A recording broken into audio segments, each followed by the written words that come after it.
വിഷുവിന് ഇനി മണിക്കൂറുകൾ മാത്രം. വിഷുക്കണി ഒരുക്കേണ്ടത് എങ്ങനെയാണെന്നറിയാം.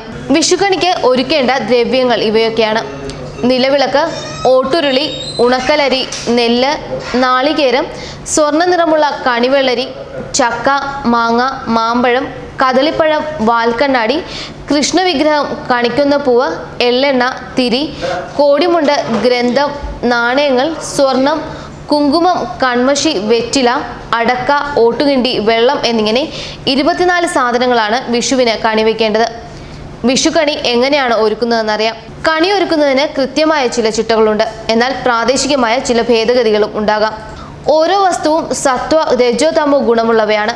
കണിയൊരുക്കാൻ സത്വഗുണമുള്ളവയെ പരിഗണിക്കാവൂ.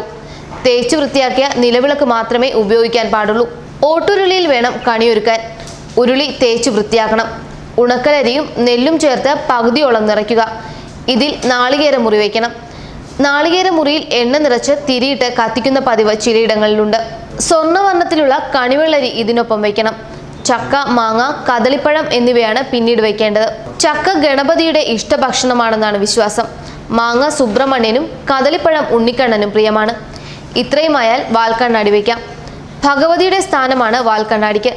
കണിക്കൊപ്പം സ്വന്തം മുഖവും കണി കൊണ്ടുണരാൻ കൂടിയാണ് ദൈവത്തിനൊപ്പം സ്വത്വവും അറിയുക എന്നും സങ്കല്പമുണ്ട് ഈ വാൽക്കണ്ണാടി വയ്ക്കുന്നതിലൂടെ. കൃഷ്ണവിഗ്രഹം ഇതിനടുത്ത് വയ്ക്കാം. എന്നാൽ ദീപപ്രഭ മൂലമുള്ള ഒരു നിഴലും വിഗ്രഹത്തിൽ പതിക്കരുത്. തൊട്ടടുത്ത താലത്തിൽ കോടിമുണ്ടും ഗ്രന്ഥവും നാണയത്തുട്ടുകളും സ്വർണവും വയ്ക്കണം. കുങ്കുമച്ചെപ്പും കൺമഷിക്കൂട്ടും ഇതിനൊപ്പം വയ്ക്കുന്നവരുണ്ട്. നാണയത്തുട്ടുകൾ വെറ്റിലയ്ക്കും പാക്കിനുമൊപ്പം വേണം വയ്ക്കാൻ. ലക്ഷ്മിയുടെ പ്രതീകമാണ് സ്വർണവും നാണയങ്ങളും. ഗ്രന്ഥം സരസ്വതിയെയാണ് സൂചിപ്പിക്കുന്നത്. കണിക്കൊപ്പം പച്ചക്കറി വിത്തുകൾ വയ്ക്കുന്നതും നല്ലതാണ്. കണി കണ്ട ശേഷം ഈ വിത്തുകൾ വിതയ്ക്കുന്ന പതിവ് ചിലയിടങ്ങളിൽ ഇപ്പോഴുമുണ്ട്. ഓട്ടുകിണ്ടിയിൽ വേണം വെള്ളം നിറച്ചു വയ്ക്കാൻ.